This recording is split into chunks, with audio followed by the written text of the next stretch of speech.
ਸਭ ਦਾ ਜੀ ਆਇਆਂ ਨੂੰ। ਇਸ ਵੀਡੀਓ ਵਿੱਚ ਅਸੀਂ ਪੰਜਾਬ ਪ੍ਰਬੰਧਕੀ ਬੋਰਡ, ਹੈਨਰੀ ਲਾਰੈਂਸ ਅਤੇ ਪ੍ਰਬੰਧਕੀ ਬੋਰਡ ਦੀਆਂ ਕਾਰਜੀ ਸਫਲਤਾਵਾਂ ਦੇ ਸੰਬੰਧ ਵਿੱਚ ਚਰਚਾ ਕਰਾਂਗੇ।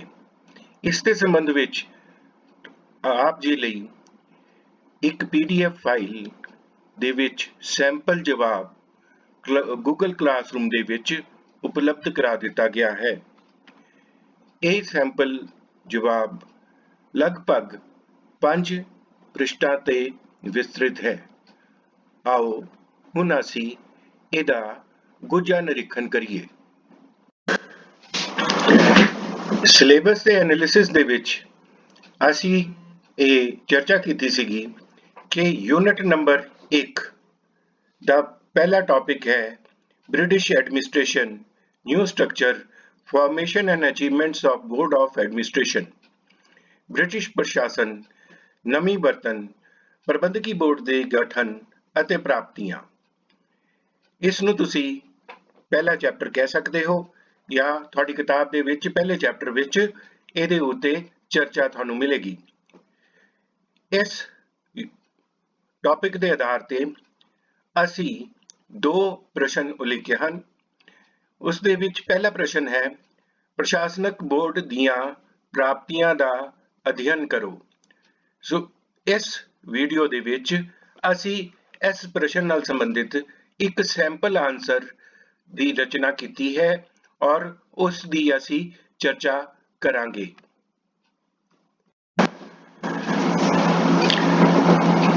ਇਸ ਸੈਂਪਲ ਪੇਪਰ ਦਾ ਸ਼ੀਰਸ਼ਕ ਬਣਾਇਆ ਗਿਆ ਹੈ ਪੰਜਾਬ ਪ੍ਰਬੰਧਕੀ ਬੋਰਡ 1849 ਤੋਂ ਲੈ ਕੇ 1853। ਇਸ ਸਾਲਾਂ ਨੂੰ ਤੁਸੀਂ ਯਾਦ ਰੱਖੋ ਕਿਉਂਕਿ ਇਹ ਤੁਹਾਡਾ ਸ਼ਾਰਟ ਆਨਸਰ ਵੀ ਬਣ ਕੇ ਆ ਸਕਦਾ ਹੈ। ਤੇ ਇਸ ਦੀ ਰੂਪਰੇਖਾ ਅਸੀਂ ਇਸ ਪ੍ਰਕਾਰ ਉਲੀਕੀ ਹੈ। ਪਹਿਲਾ ਜਿਹੜਾ ਪੈਰਾ ਹੈ ਉਹਦੇ ਵਿੱਚ ਮੂਲ ਗੱਲ ਬੋਲੀ ਗਈ ਹੈ, ਜਿਹਦੇ ਵਿੱਚ ਦੱਸਿਆ ਗਿਆ ਹੈ ਕਿ ਗਵਰਨਰ ਜਨਰਲ ਲਾਰਡ ਡਲਹੌਜ਼ੀ ਨੇ 29 ਮਾਰਚ 1849 ਨੂੰ ਈਸਟ ਇੰਡੀਆ ਕੰਪਨੀ ਦੇ ਸਾਮਰਾਜ ਵਿੱਚ ਪੰਜਾਬ ਨੂੰ ਮਿਲਾ ਲਿਆ ਸੀਗਾ। ਉਸ ਖੇਤਰ ਨੂੰ ਜਾਂ ਪੰਜਾਬ ਦੇ ਪ੍ਰਸ਼ਾਸਨ ਨੂੰ ਚਲਾਉਣ ਲਈ ਗਵਰਨਰ ਜਨਰਲ ਨੇ ਇੱਕ ਪ੍ਰਬੰਧਕੀ ਬੋਰਡ ਦੀ ਸਥਾਪਨਾ ਕੀਤੀ ਸੀਗੀ। ਉਹ ਬੋਰਡ ਮੂਲ ਰੂਪ 'ਚ ਇੱਕ ਕਮੇਟੀ ਸੀਗੀ ਜਿਹਦੇ ਉਸਨੇ 3 ਮੈਂਬਰ ਨਿਯੁਕਤ ਕੀਤੇ। ਕਿਤਾਬ ਦੇ ਵਿੱਚ ਤੁਹਾਨੂੰ ਇਸ ਦੇ ਸੰਬੰਧ ਵਿੱਚ ਹੋਰ ਵਿਸਤ੍ਰਿਤ ਗੱਲਾਂ ਮਿਲਣਗੀਆਂ, ਪਰ ਜਵਾਬ ਦੇ ਵਿੱਚ ਇੰਨਾ ਹੀ ਗੱਲ ਲਿਖਣਾ ਔਰ ਇਸ ਨੂੰ ਇੰਟਰੋਡਕਸ਼ਨ ਬਣਾਉਣਾ ਸਹੀ ਰਹੇਗਾ। ਉਸ ਦੇ ਬਾਅਦ ਤੁਹਾਨੂੰ ਇਸ ਦੀ ਕਮੇਟੀ ਦੀ ਰਚਨਾ ਦੀ ਚਰਚਾ ਕਰਨੀ ਚਾਹੀਦੀ ਹੈ, ਜਿਹਦੇ ਵਿੱਚ ਆਹ 3 ਨਾਮ ਹੈਨਰੀ ਲਾਰੈਂਸ, ਜੌਨ ਲਾਰੈਂਸ ਔਰ ਚਾਰਲਸ ਮੈਨਸੈਲ ਅਤੇ ਇਹਨਾਂ ਨੂੰ ਕਿਹੜੇ-ਕਿਹੜੇ ਵਿਭਾਗ ਦਿੱਤੇ ਗਏ ਸਨ ਅਤੇ ਇਸ ਦੇ ਵਿੱਚ ਕਿਸ ਦੀ ਕੀ ਜ਼ਿੰਮੇਵਾਰੀ ਉਲੀਕੀ ਗਈ ਸੀਗੀ, ਇਸ ਦੀ ਚਰਚਾ ਤੁਹਾਨੂੰ ਆਪਣੇ ਜਵਾਬ 'ਚ ਕਰਨੀ ਚਾਹੀਦੀ ਹੈ। ਤੁਹਾਨੂੰ ਕਿਤਾਬ ਦੇ ਵਿੱਚ ਹੋਰ ਚਰਚਾਵਾਂ ਵੀ ਮਿਲਣਗੀਆਂ, ਪਰ ਇਹ ਮੂਲ ਗੱਲ ਅਸੀਂ ਲਿਖ ਸਕਦੇ ਹਾਂ ਔਰ ਲਿਖਣੀ ਚਾਹੀਦੀ ਹੈ। ਜਵਾਬ ਨੂੰ ਅਸੀਂ 40 ਮਿੰਟ 'ਚ ਅਗਰ ਖਤਮ ਕਰਨਾ ਹੈ ਤਾਂ ਸਾਨੂੰ ਢੁਕਵੀਆਂ ਗੱਲਾਂ ਜਾਂ ਤੱਥ ਆਧਾਰਿਤ ਗੱਲਾਂ ਹੀ ਲਿਖਣੀਆਂ ਚਾਹੀਦੀਆਂ। ਇਹਦੇ ਵਿੱਚ ਜਿਹੜੇ 3 ਨਾਮ ਹੈ ਇਹ ਫਿਰ ਤੁਹਾਨੂੰ ਸ਼ਾਰਟ ਆਨਸਰ ਲਈ ਦਿੱਤੇ ਇਸਤੇਮਾਲ ਕੀਤੇ ਜਾ ਸਕਦੇ ਹੈ। ਇਸ ਦੇ ਬਾਅਦ ਪ੍ਰਬੰਧਕੀ ਬੋਰਡ ਦੇ ਸਾਹਮਣੇ ਮੁੱਖ ਸਮੱਸਿਆਵਾਂ, ਇਹ ਤੁਸੀਂ ਜਿਹੜੀ ਟੈਕਸਟ ਬੁੱਕ ਇਸਤੇਮਾਲ ਕਰੋਗੇ ਉਸ ਦੇ ਵਿੱਚ ਕੁਝ ਹੋਰ ਰੂਪਰੇਖਾ ਵੀ ਦਿੱਤੀ ਜਾ ਸਕਦੀ ਹੈ ਜਾਂ ਦਿੱਤੀ ਹੋਏਗੀ। ਇਸ ਸੈਂਪਲ ਜਵਾਬ ਦੇ ਵਿੱਚ ਦੂਸਰਾ ਪੜਾਅ ਜਾਂ ਦੂਸਰਾ ਪੁਆਇੰਟ ਜਿਹੜਾ ਉਲੀਕਿਆ ਗਿਆ ਹੈ ਉਹ ਪ੍ਰਬੰਧਕੀ ਬੋਰਡ ਦੇ ਸਾਹਮਣੇ ਮੁੱਖ ਸਮੱਸਿਆਵਾਂ, ਜਿਸ ਦੀ ਅਸੀਂ 6 ਸਮੱਸਿਆਵਾਂ ਇਸ ਬੋਰਡ ਦੇ ਸਾਹਮਣੇ ਰੱਖੀਆਂ, ਉਸ ਦੀ ਪੜਚੋਲ ਕੀਤੀ ਹੈ। ਇੱਕ ਲਾਈਨ ਦੇ ਵਿੱਚ ਕੀਤੀ ਹੈ, ਜ਼ਿਆਦਾ ਕੋਈ ਚਰਚਾ ਕਰਨ ਦੀ ਕੋਸ਼ਿਸ਼ ਨਹੀਂ ਕੀਤੀ। ਉਸ ਦੇ ਬਾਅਦ ਮੂਲ ਜਵਾਬ ਸ਼ੁਰੂ ਹੋ ਜਾਂਦਾ ਹੈ ਤੇ ਜਿਹਦੇ ਮੁੱਖ ਪੁਆਇੰਟ ਤੁਹਾਡੇ ਸਾਹਮਣੇ ਇਸ ਪ੍ਰਕਾਰ ਨੇ ਕਿ ਇੱਕ ਨਵਾਂ ਪ੍ਰਬੰਧਕੀ ਤੰਤਰ ਸਥਾਪਿਤ ਕੀਤਾ ਗਿਆ। ਫਿਰ ਉਸ ਦੇ ਬਾਅਦ अगला पॉइंट हैगा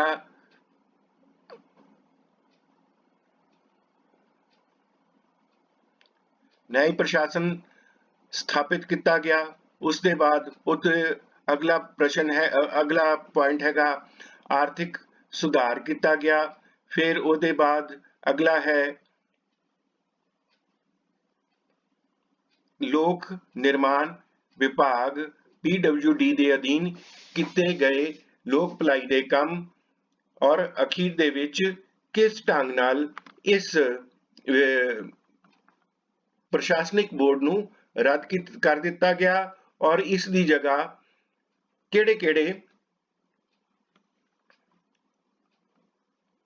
किहड़े नवें प्रशासनिक व्यवस्था की स्थापना की, वो तुहाडी जिहड़ी है वो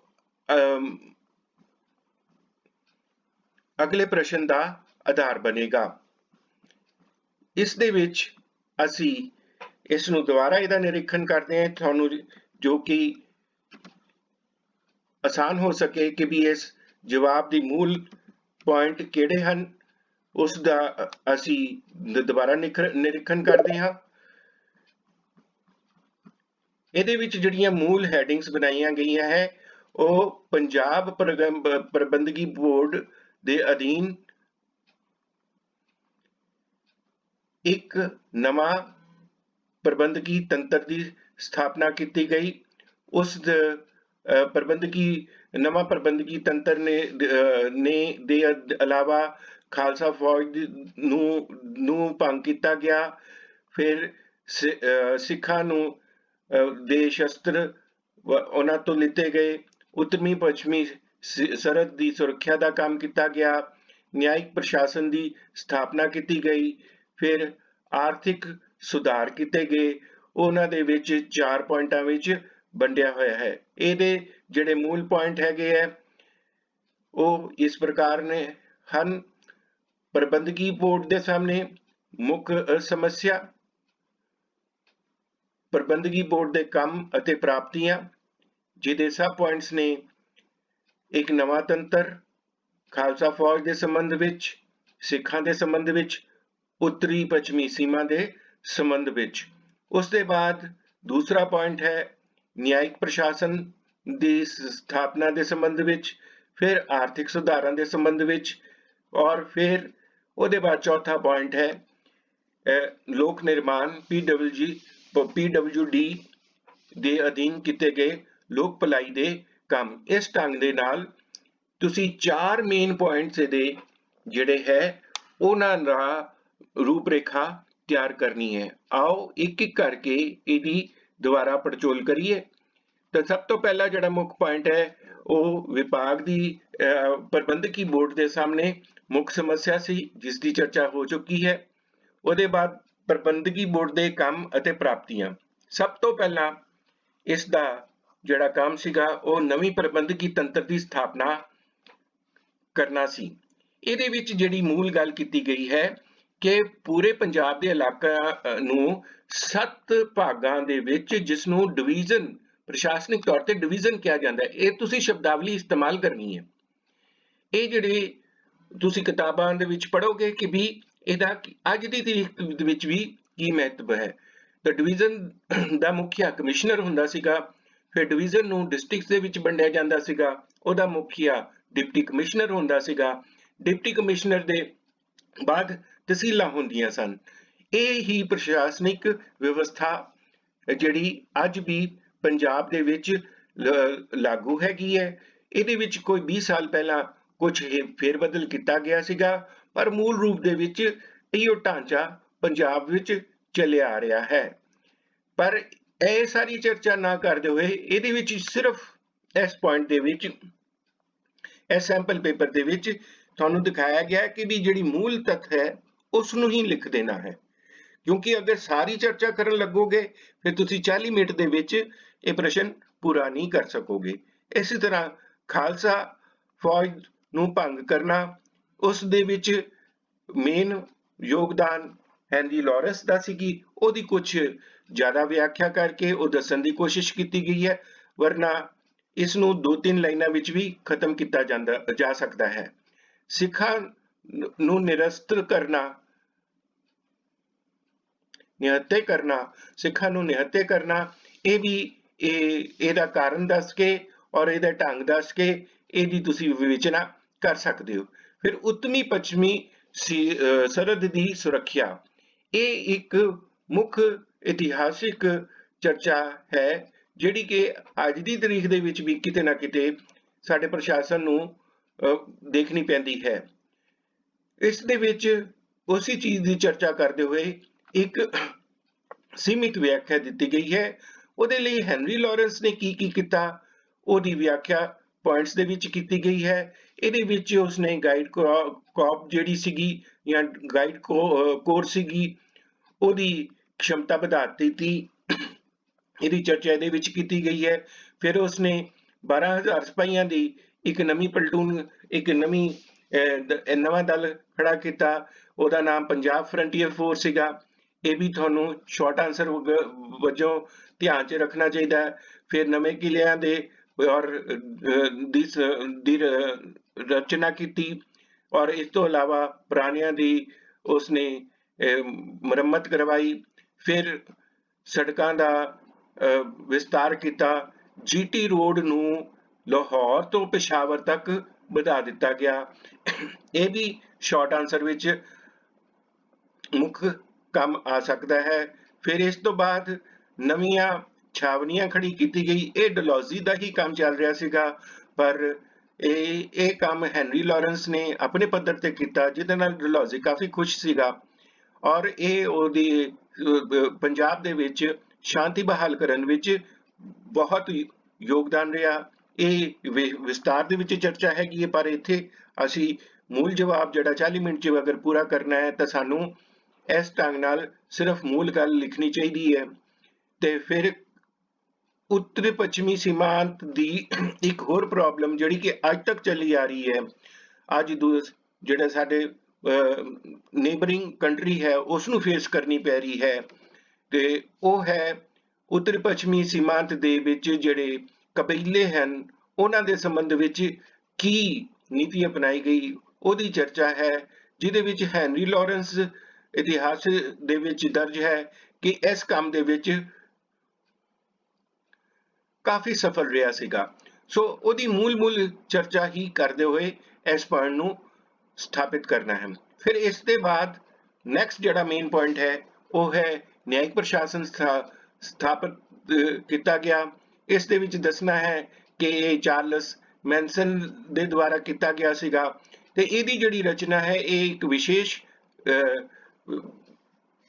ਕਾਰਵਾਈਆਂ ਹਨ ਜਿਹੜੀ ਕਿ ਲਾਅ ਦੇ ਵਿੱਚ ਬੜੀ ਇੰਪੋਰਟੈਂਟ ਹੈ, ਕਿਉਂਕਿ ਪੰਜਾਬ ਦੇ ਸੰਬੰਧ ਵਿੱਚ ਜਿਹੜੀ ਕਾਨੂੰਨ ਹੈ ਉਹ ਅੰਗਰੇਜ਼ਾਂ ਨੇ ਉਸ ਨੂੰ ਕੋਡੀਫਾਈ ਕੀਤਾ ਹੋਇਆ ਹੈ, ਉਹ ਇੱਥੇ ਲਾਗੂ ਹੁੰਦੇ ਹਨ ਤੇ ਉਹ ਇਸ ਦੇ ਹੀ ਜਿਹੜੀ ਨਿਆਇਕ ਵਿਵਸਥਾ ਸੀ ਉਹਦੇ ਵਿੱਚੋਂ ਸ਼ੁਰੂ ਹੋਏ ਸਨ।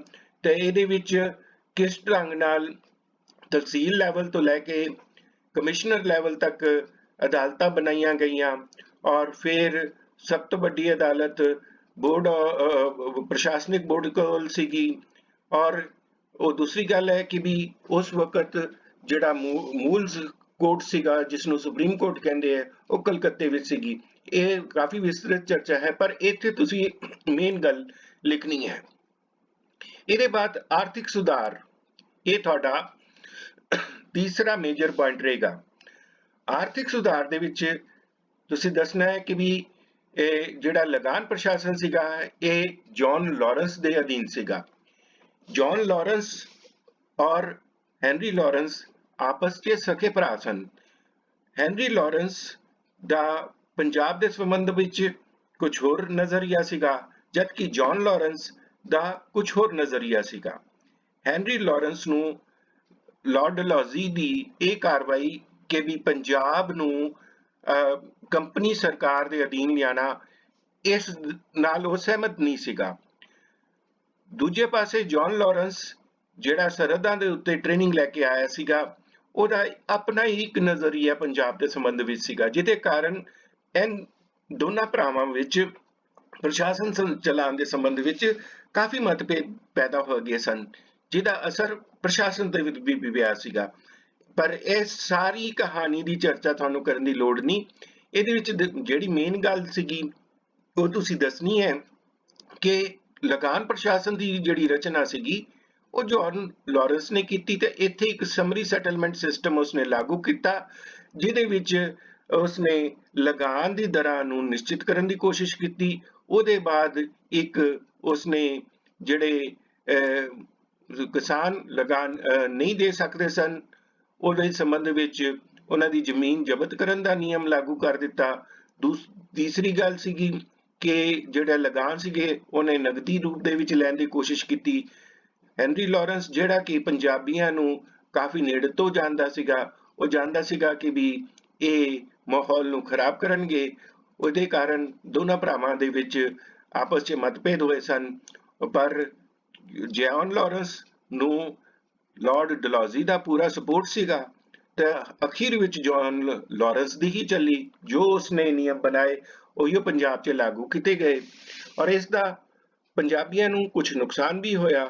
ਪਰ ਦੂਜੇ ਪਾਸੇ ਹੈਨਰੀ ਲਾਰੈਂਸ ਬੇਸ਼ੱਕ ਬੋਰਡ ਦਾ ਮੁਖੀਆ ਘੋਸ਼ਿਤ ਕੀਤਾ ਗਿਆ ਸੀਗਾ, ਉਸ ਨੂੰ ਆਪਣਾ ਨੀਵਾਂ ਦੇਖਣਾ ਪਿਆ ਔਰ ਜੌਨ ਲਾਰੈਂਸ ਦੇ ਸਾਹਮਣੇ ਛੋਟਾ ਮਹਿਸੂਸ ਕੀਤਾ। ਪਰ ਇਹ ਸਾਰੀਆਂ ਚਰਚਾ ਤੁਹਾਨੂੰ ਇਹਦੇ ਵਿੱਚ ਕਰਨ ਦੀ ਲੋੜ ਨਹੀਂ। ਇਹਦੇ ਵਿੱਚ ਸਿਰਫ ਹਲਕਾ ਜਿਹਾ ਦੱਸਣਾ ਹੈ ਕਿ ਵੀ ਇਹਦੇ ਵਿੱਚ ਜੌਨ ਲਾਰੈਂਸ ਦੀ ਗੱਲ ਚੱਲੀ, ਹੈਨਰੀ ਲਾਰੈਂਸ ਇਸ ਵਿਵਸਥਾ ਨਾਲ ਸਹਿਮਤ ਨਹੀਂ ਸੀਗਾ, ਪਰ ਲਾਰਡ ਡਲਹੌਜ਼ੀ ਦਾ ਪੂਰਾ ਦਖਲ ਸੀਗਾ ਤਾਂ ਅਖੀਰ ਵਿੱਚ ਹੈਨਰੀ ਲਾਰੈਂਸ ਦੀ ਗੱਲ ਮੰਨੀ ਗਈ। ਔਰ ਜੋ ਇਹ ਸਮਰੀ ਸੈਟਲਮੈਂਟ ਦੇ ਵਿੱਚ ਰੇਟ ਡਿਸਾਈਡ ਹੋਏ ਹੈ, ਜ਼ਮੀਨ ਲਗਾਨ ਨੂੰ ਨਗਦ ਵਿੱਚ ਦੇਣ ਦੀ ਗੱਲ ਹੋਈ ਹੈ, ਜ਼ਮੀਨ ਨੂੰ ਜ਼ਬਤ ਕਰਨ ਦੀ ਗੱਲ ਹੋਈ ਹੈ, ਇਹ ਚਰਚਾ ਜ਼ਰੂਰ ਵਿੱਚ ਲਿਖ ਦੇਣੀ ਚਾਹੀਦੀ ਹੈ। ਫਿਰ ਇਹਦੇ ਬਾਅਦ ਕਰ ਸੰਬੰਧੀ ਸੁਧਾਰ, ਇਸ ਦੀ ਵੀ ਤੁਹਾਨੂੰ ਵਿਸ਼ੇਸ਼ ਚਰਚਾ ਕਰਨ ਦੀ ਲੋੜ ਨਹੀਂ। ਇਹਦੇ ਵਿੱਚ ਮੂਲ ਪੁਆਇੰਟਸ ਲਿਖਣੇ ਹੈਗੇ ਹੈ ਕਿ ਚੁੰਗੀਆਂ ਜਿਹੜੀਆਂ ਸਨ ਸ਼ਹਿਰਾਂ ਦੇ ਵਿੱਚੋਂ ਹਟਾ ਦਿੱਤੀਆਂ ਗਈਆਂ, ਉਹ ਸਿਰਫ ਡਿਵੀਜ਼ਨਾਂ ਦੇ ਪ੍ਰਾਂਤਾਂ ਦੇ ਸਰਹੱਦਾਂ ਤੇ ਲਗਾ ਦਿੱਤੀਆਂ ਗਈਆਂ, ਜਿਹਦੇ ਕਾਰਨ ਵਪਾਰ ਪੰਜਾਬ 'ਚ ਵਧਣਾ ਸ਼ੁਰੂ ਹੋਇਆ। ਫਿਰ ਇਹਨਾਂ ਨੇ ਖੇਤੀਬਾੜੀ ਸੰਬੰਧੀ ਕੁਝ ਨਵੇਂ ਵਿਗਿਆਨਿਕ ਤਰੀਕੇ ਅਪਣਾਉਣ ਦੀ ਕੋਸ਼ਿਸ਼ ਕੀਤੀ, ਨਵੇਂ ਬੀਜ ਲਿਆਉਣ ਦੀ ਕੋਸ਼ਿਸ਼ ਕੀਤੀ, ਨਵੀਂ ਜਿਨਸਾਂ ਤੇ ਨਵੇਂ ਪਸ਼ੂ ਲਿਆਉਣ ਦੀ ਕੋਸ਼ਿਸ਼ ਕੀਤੀ। ਇਹਦੀ ਅਗਲੇ ਚੈਪਟਰਾਂ ਦੇ ਵਿੱਚ ਅਸੀਂ ਵਿਸ਼ੇਸ਼ ਚਰਚਾ ਸਾਨੂੰ ਕਰਨੀ ਪਏਗੀ, ਉਹਦੇ ਪ੍ਰਸ਼ਨ ਵੀ ਤਿਆਰ ਕਰਨੇ ਪੈਣਗੇ। ਪਰ ਇੱਥੇ ਸਿਰਫ ਤੁਸੀਂ ਇਸ ਨੂੰ ਸੁਪਰਫਿਸ਼ੀਅਲ ਲੈਵਲ ਤੇ ਹੀ ਡਿਸਕਸ ਕਰ ਦੇਣਾ ਹੈਗਾ, ਕਿਉਂਕਿ ਉਸ ਤਰ੍ਹਾਂ ਵੀ ਇਸ ਬੋਰਡ ਦਾ ਜਿਹੜਾ ਕਾਰਜਕਾਲ ਸੀ ਮਸੀਂ 4 ਸਾਲ ਸੀ, ਪਰ 4 ਸਾਲ ਦੇ ਵਿੱਚ ਵੀ ਇਹਨਾਂ ਨੇ ਬਹੁਤ ਮੱਲਾਂ ਮਾਰੀਆਂ, ਜਿਹਦੇ ਕਾਰਨ ਇਤਿਹਾਸ ਦੇ ਵਿੱਚ ਇਹਨਾਂ ਨੂੰ ਅੱਜ ਵੀ ਯਾਦ ਕੀਤਾ ਜਾਂਦਾ ਹੈ। ਇਸੇ ਤਰ੍ਹਾਂ ਜਿਹੜਾ ਆਰਥਿਕ ਸੁਧਾਰਾਂ ਵਿੱਚ ਇੱਕ ਮੇਜਰ ਪੁਆਇੰਟ ਸੀਗਾ, ਉਹ ਬਹੁਤ ਹੀ ਮਹੱਤਵਪੂਰਨ ਰਿਹਾ, ਉਹ ਸੀਗਾ ਨਹਿਰੀ ਸਿੰਚਾਈ ਦਾ ਵਿਕਾਸ। ਉਹ ਦੂਜੀ ਗੱਲ ਹੈ, ਨਹਿਰੀ ਸਿੰਚਾਈ ਦਾ ਵਿਕਾਸ ਅੱਗੇ ਚੱਲ ਕੇ ਹੋਏਗਾ ਔਰ ਸਾਨੂੰ ਨਹਿਰੀ ਸਿੰਚਾਈ ਦੇ ਸੰਬੰਧ ਵਿੱਚ ਇੱਕ ਵੱਡਾ ਕੁਐਸਚਨ ਵੀ ਤਿਆਰ ਕਰਨਾ ਪੈਣਾ ਜੋ ਇੰਪੋਰਟੈਂਟ ਹੈਗਾ।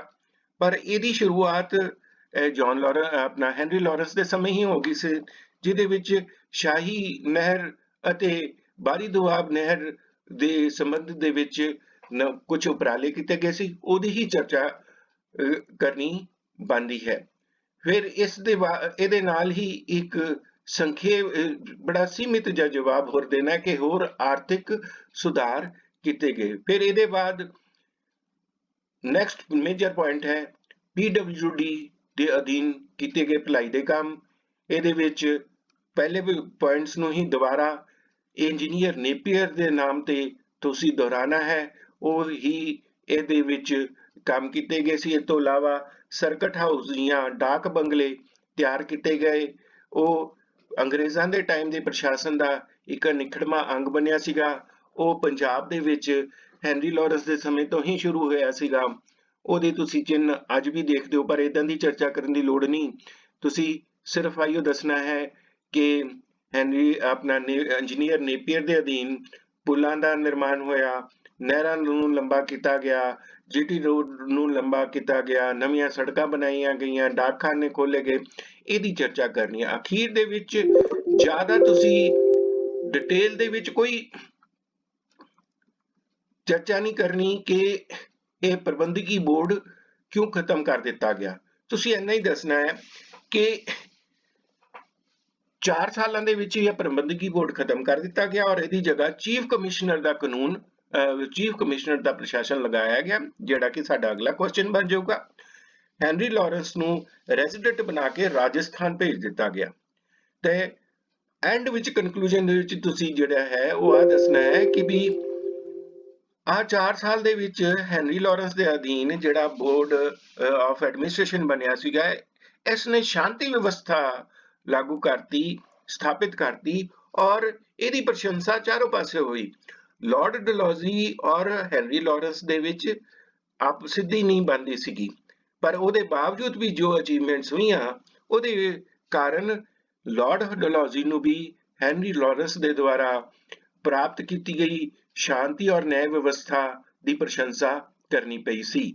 ਸੋ ਇਸ ਢੰਗ ਨਾਲ ਤੁਸੀਂ ਇਸ ਸੈਂਪਲ ਪੇ ਆਂਸਰ ਨੂੰ ਇਸਤੇਮਾਲ ਕਰਕੇ ਇਸ ਕੁਐਸਚਨ ਨੂੰ ਤਿਆਰ ਕਰੋ। ਇਹ ਇੱਕ ਇੰਪੋਰਟੈਂਟ ਕੁਐਸਚਨ ਹੈ, ਇਹ ਬਾਰ-ਬਾਰ ਆ ਜਾਂਦਾ ਹੈ। ਇਸ ਚੈਪਟਰ ਦੇ ਵਿੱਚ 2 ਹੀ ਕੁਐਸਚਨ ਨੇ ਤੇ ਦੋਨਾਂ ਦੀ ਅਗਰ ਤੁਸੀਂ ਸੈੱਟ ਤਿਆਰ ਕਰ ਲਓ ਤੇ ਤੁਸੀਂ ਉਮੀਦ ਕਰ ਸਕਦੇ ਹੋ ਕਿ ਵੀ ਯੂਨਿਟ ਨੰਬਰ 1 ਚੋਂ ਤੁਹਾਨੂੰ ਪਹਿਲਾ ਕੁਐਸਚਨ ਹੈ ਦੋਨਾਂ ਵਿੱਚੋਂ ਇੱਕ ਟੱਕਰ ਜਾਵੇ।